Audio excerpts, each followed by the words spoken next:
So there's never enough time to do everything, but there's always enough time to do the most important thing. That is according to the law of forced efficiency. And it's true. No matter how effective or efficient you are, no matter how productive you may be, there will always be more things to do than you can ever accomplish in the time you have available to you. So the only sure way to get control of your tasks and responsibilities is to stop doing some things and start concentrating on the few things that can really make a difference in your life. We tend to assume that successful people are better than us in some way. Well, this is not necessarily true. Successful people just do things different. They do the right things right and make better use of their time than the average person does. So success is predictable, and the good thing is that you can learn to do things the same way that these successful people are doing them and become successful too. The author of this book, Eat That Frog, which is the book that we'll be reviewing in this episode, says that the ability to concentrate single-mindedly on your most important task, to do it well and finish it completely, is the key to great success in life. I couldn't agree more. An average person who develops the habit of setting clear priorities and getting the most important things done quickly will do better in life than a genius who talks a lot, makes very wonderful plans, but gets very little done. What separates the successful people from the rest is the ability to select the most important task and getting started on it immediately. Not only doing it quickly, but doing it well too. That's the separator. So you need to be selective in what you choose to do and in what you decide to take up most of your valuable time. Now, the thing that I love about this book is how practical it is. The tips shared here are things you can use immediately and try to implement in your life. The other thing that I like about this book is the fact that it's really small. You can finish it within a day if you're not a reader, and if you're a reader like myself, you can actually get through it within an hour, maybe an hour and a half max. So Brian Tracy, the author of this book, in keeping with the principle of the book, doesn't deviate into theory. He doesn't go into psychological explanations of why the techniques he proposes work, and everything he proposes is actually backed up by credible research, by the way, but he just doesn't want to overwhelm you with all that technical stuff.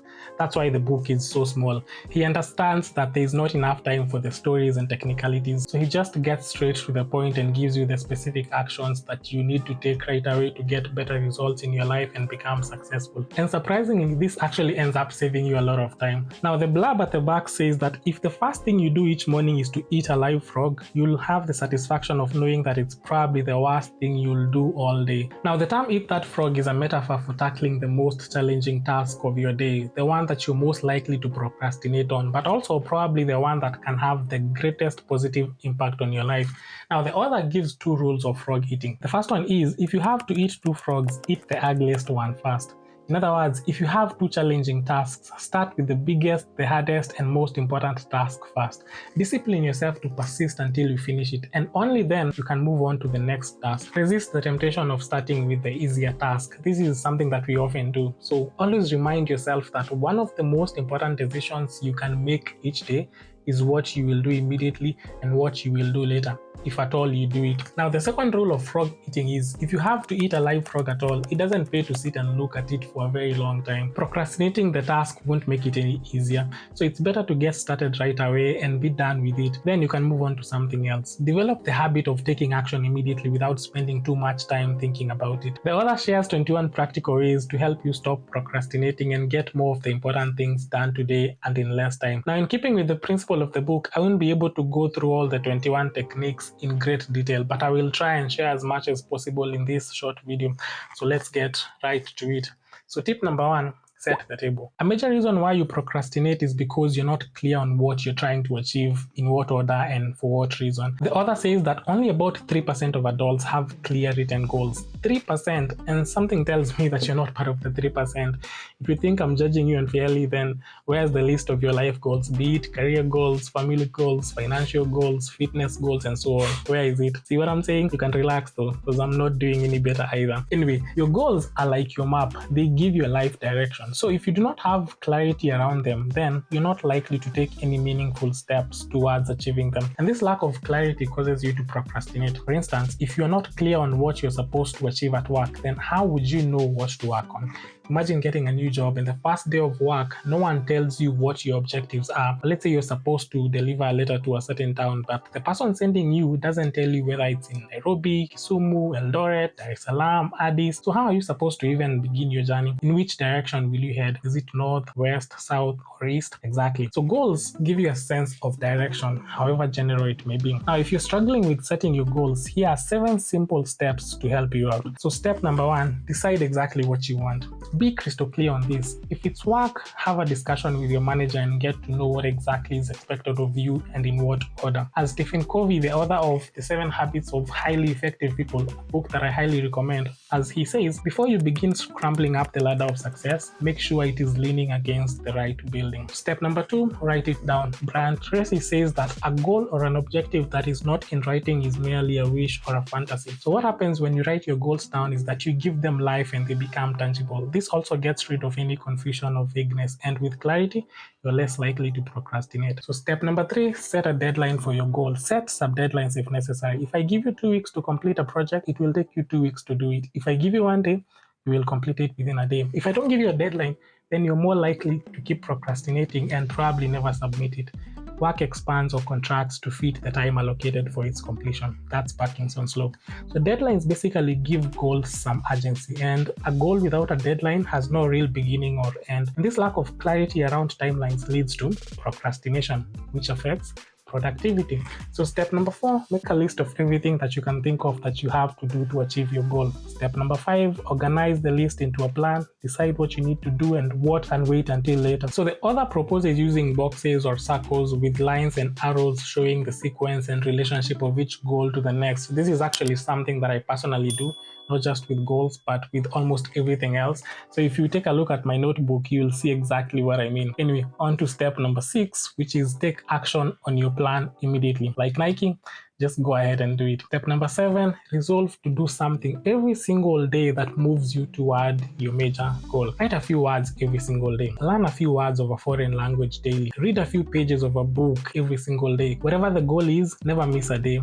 Keep the streak alive. Anyway, on to the second tip of time management. According to this book, plan every day in advance. Now, planning is a very effective way of overcoming procrastination. Just don't overdo it, because then the planning can also become a form of procrastination where you're always planning but never actually doing the work. Brian Tracy shares an interesting statistic in the book. He says that every minute spent planning saves about 10 minutes in execution. So if you take just 10 minutes every morning and plan out your day, you will save up to 2 hours in wasted time throughout the day. And the better the plan, the easier it will be for you to overcome procrastination. So I like planning my days the night before. This is actually the last thing I do every night before going to bed. It gives me a sense of control over my schedule, and when I wake up the next morning, I already know what I need to work on first and in what sequence the other events follow. So Brian Tracy advises that you have a master list of all the things that you need to do in the long term, the medium term, and immediately. You can keep adding items on this list as the days go by. So from the master list, you can create your monthly list where you have everything that you need to do in the coming month. Then have a weekly list where items from the monthly list are transferred. Now this weekly list, you'll prepare it on, let's say, a Sunday. Just take like an hour and prepare what you're going to do the coming week. Then using your weekly list, you can prepare your daily to-do list. Personally, I've just been doing the daily list, but I think it's time I start preparing a weekly and monthly one as well. So yes, planning each day or even week or month in advance helps you to get going and keep going. And you'll realize that as you tick off items on your to-do list every time that you complete them, you get motivated to keep moving forward and therefore beat procrastination. So on to tip number 3, which is apply the 80-20 rule to everything. Now the 80-20 rule, otherwise known as the Pareto principle, states that roughly 80% of outcomes come from 20% of causes. For instance, 80% of a company's profits will come from 20% of its customers. 80% of the country's wealth is owned by 20% of the population. So same rule applies to you on a personal level. Only about 20% of your activities will account for 80% of your results. So make a list of all your tasks, identify the 20% which contribute 80% of your results, and focus on tackling them fast. Those are your frogs. Eat them first thing in the morning. Don't waste time on trivial tasks that yield little value or no results. Funny thing is that the amount of time it takes you to complete the important tasks is usually the same amount of time it takes to complete the not so important tasks. Yet, according to Parkinson's law of triviality, we tend to devote so much time to the not so important activities while the crucial matters get ignored. So one of the worst uses of time is to do something very well that need not be done at all. That's a quote from the book that I really love. Anyway, on to tip number 4, which is consider the consequences. Now, here's an important question you can ask yourself before starting anything. What are the potential consequences of doing or not doing this task. If a task has huge potential positive consequences, make it your top priority and get working on it immediately. Similarly, if a task can have huge potential negative consequences if it's not done right away and in a decent manner, then it becomes a top priority as well. Your ability to accurately predict the consequences of doing or not doing something will go a long way in helping you set clear priorities and overcome procrastination. Speaking of procrastination, tip number 5 happens to be practice creative procrastination. Now, considering how limited time we have to complete the numerous tasks that we all have, procrastination is in a way inevitable. In fact, the essence of this book is doing the most important things first and then the other things later, or never doing them at all. Eating your frog is therefore procrastination. But as the author puts it, the difference between the high performers and low performers is largely determined by what they choose to procrastinate on. So by choosing to tackle the high value tasks, you're essentially procrastinating on the low value tasks. And that right there is creative procrastination, deliberately deciding which tasks you're not going to do right away, if ever you're going to do them. Assess all your activities, and if there are some that you can delegate, delegate them. If there are others that you can outsource, outsource them. If there are others that you can completely eliminate, then remove them from your schedule. This will help you free up more time for the high value tasks. On to tip number 6, use the ABCDE method continually. Now, list all your tasks for the following day on your notebook. Then, next to each task, write either the letter A, B, C, D, or E. An item listed as item A is something that is very important, something that you must do. This is something that will have serious positive or negative consequences if you do it or fail to do it. For instance, visiting a key customer or submitting a report that your boss needs for an upcoming board meeting. If your list has more than one grade A task, then classify them further by writing either A1, A2, A3 next to each other. Your A1 tasks are your most important, so start with those ones and then move to your A2 tasks. So a task that you've classified as a B is one that should be done. It has mild consequences. Yes, someone may be inconvenienced that you did not do it, but it is not as important as your grade A task. Your category C tasks are those that would be nice to do, but they have no real consequences on your work. So for instance, calling a friend or having lunch with a colleague. So a task that is in category D is one that can be delegated and therefore allowing you to free up more time to focus on your category A tasks. A task that is in category E is one that can be completely eliminated. This is probably something that was important at one point, but with time it got demoted from category A to category E. But somehow you're still doing it out of habit. Now, once you've classified your tasks using the ABCDE method, you need to discipline yourself to always start with your category A tasks, then move to category B only after you've completed your category A. As Brian Tracy says, you should never do a category B task when an A task is left undone. On to tip number 7, apply the law of 3. So list all your goals or tasks on a piece of paper. Then ask yourself, if you could spend all day working on just a single task, which one would contribute the most value to your life, career, or company? Note this task down. Then ask yourself again, if you could do only one more item on your list, which task will be second in terms of contributing the most value to your life? Note that task down. Repeat this for the third task. Once you identify these 3 most valuable tasks, work on them all day until they are all complete. These are your frogs. As for the rest of your tasks on the list, delegate, outsource, or even eliminate them completely. There's something that the author calls the quick list method. It's an interesting exercise that you can use to tell you what exactly is important to you in life, or rather, what it is that you value most. So take a pen and a piece of paper and answer this question within 30 seconds. So what are your 3 most important goals in life right now? You can actually pause this video for exactly 30 seconds as you write your answer down. Now, the author says that giving yourself only 30 seconds to answer this question as opposed to 30 minutes or 3 hours makes your subconscious mind work overtime in retrieving what really matters to you. It becomes clearer. Now,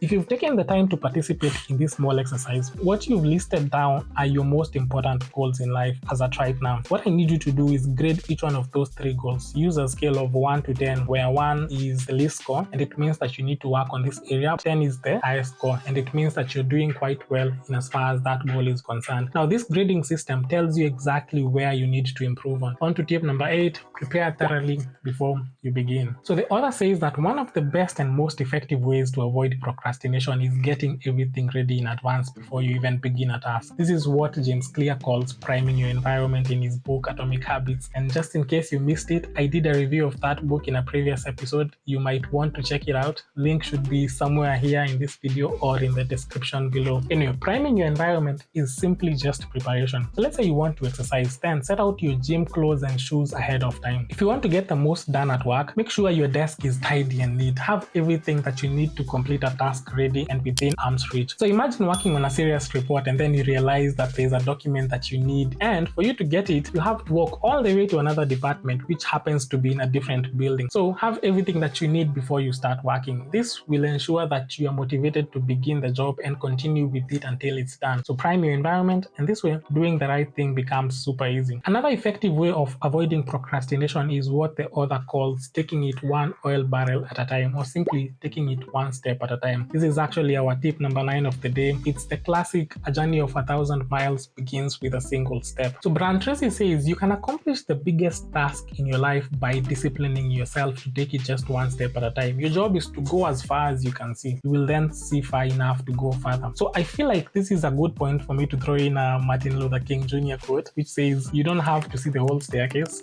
just take the first step and then keep taking the next step until you get to your destination. This tip is similar to another tip that the author calls slice and dice the task. So I'll just tackle them all together. So there's a famous saying, I think it's an African saying, which goes, there's only one way to eat an elephant, one bite at a time. So when faced with a big difficult task, you might get discouraged because tackling it seems impossible. But just like eating an elephant, the best approach would be to break it up into little manageable pieces, then take it one piece at a time. And what happens is that as you finish one piece, you get even more motivated to get on to the next one and so on. So within no time, you'll have solved the entire task which seemed impossible to begin with. This is such a powerful technique that can help you avoid procrastination. So other people refer to it as time boxing, others call it the Pomodoro technique, which is simply breaking down a huge task into smaller tasks. So after completion of each small task, then you reward yourself. For example, if you need to study for 4 hours, break the 4 hours into short study sessions of, let's say, 25 minutes each. After which, you take a 5-minute break as the reward and maybe treat yourself with a snack. So tip number 10, upgrade your key skills. We tend to procrastinate when we are not confident in our ability to handle a certain task. Conversely, when you are skilled, knowledgeable, and experienced, you feel motivated to start handling that same task. So identify the most important things that you do and continuously upgrade your skills in those areas. And the good thing is that you can learn just about any skill and become a master in your field. The author gives what he calls the 3 steps to mastery. So step number 1, read in your field for at least 1 hour every day. Wake up earlier if you have to, or go to bed 60 minutes late. Step number 2, take every seminar or course that can help you get better in your key skills. Attend every business meeting, workshop,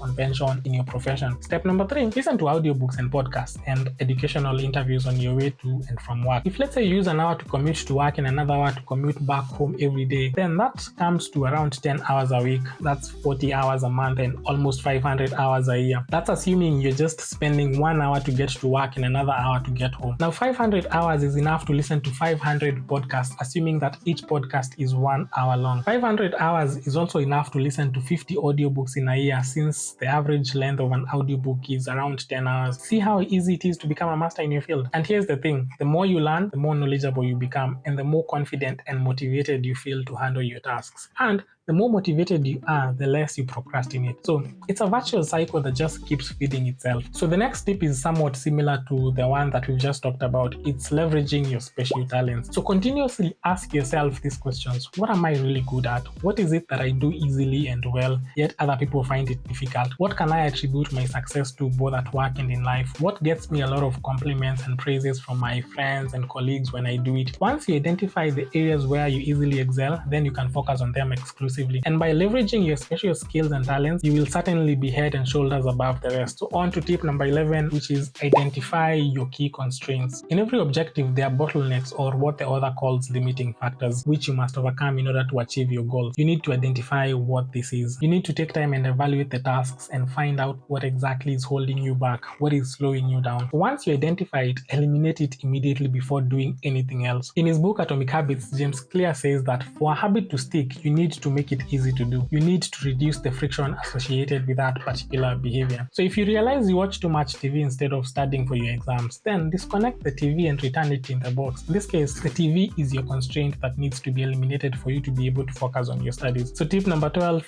put the pressure on yourself. At the beginning of this video, we talked about setting deadlines for your goals and even setting sub-deadlines if necessary. We say that deadlines give us a sense of urgency. Now, here's an interesting statistic that Brian Tracy shares. He says that only about 2% of people can work entirely without supervision. Only 2%. So if you're 50 people in your office, then only one of you doesn't require constant follow-ups and reminders to do what they are supposed to do. And I really hope you're the one. So anyway, the author says that instead of waiting on management to put the pressure on us, we ought to put the pressure on ourselves. If your boss gives you a week to complete a certain report, complete it within half the time. Set your own deadline and work towards beating it. Create imaginary deadlines that push you to work a little harder. Develop a sense of urgency, a bias for action. So here's one way of doing it. Let's say you are awarded an all expenses paid trip to the Maldives for a full week. You have to leave tomorrow morning or the trip will be awarded to someone else. What tasks would you be determined to get done today so that you can enjoy your vacation? Whatever that task is, start working on it immediately. So on to tip number 13, maximize your personal powers. One of the main reasons why people procrastinate a task is because of fatigue. Imagine it's almost 5 p.m. and you're obviously tired after a long day of work. Then someone asks you to prepare a certain report for them.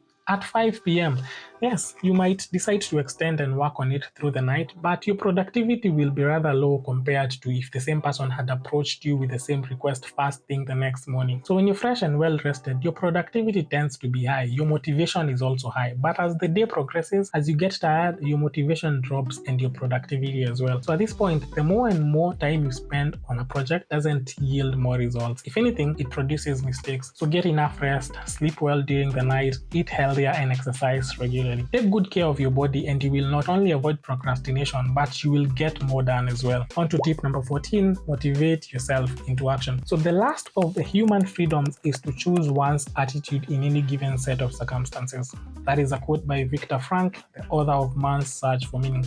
Now, regardless of what happens to you, regardless of the circumstances that you're facing, how you react to them is entirely up to you. Brian Tracy says that it is not what happens to you, but how you interpret the things that are happening to you that determines how you feel, which means that you have all the power. Life will undoubtedly throw lemons at you, but it's up to you to decide whether you're going to make lemonade or not. So choose your daily attitude wisely. Be positive. Avoid negativity at all costs. Be your own cheerleader. Do not allow unavoidable setbacks of daily life affect your mood and emotions. Refuse to complain about your problems. Do not go sharing them with everyone. Keep it all to yourself. As Ed Foreman says, you should never share your problems with others because 80% of people don't care about them anyway, and the other 20% are kind of glad that you got them in the first place. On to tip number 15, get out of the technological time sinks. Now, the average Kenyan spends at least 3.5 hours a day on social media. Now, that's almost 2 full months in a year. 2 months spent mindlessly scrolling through Instagram, Facebook, Twitter, TikTok, YouTube, and the rest. We haven't even talked about Netflix yet. The internet was meant to make communication faster, efficient, and seamless. It was meant to serve us in our businesses and our personal lives. But now, we have become slaves to the same internet, which was intended to make life easier for us. Now it's causing us stress, anxiety, and in some extreme cases, depression. We are hopelessly addicted to it. So discipline yourself to get away from the technological noise. Create zones of silence by switching off your phone, turning off the TV, muting all notifications. Learn to just sit by yourself with no distractions and just listen to the silence. So for me, the best time to do this is early morning. I make sure to wake up earlier than everyone else. This way I can get an hour or two of some peace and quiet. No phone, no messages, no emails, just me and my inner thoughts. Try it.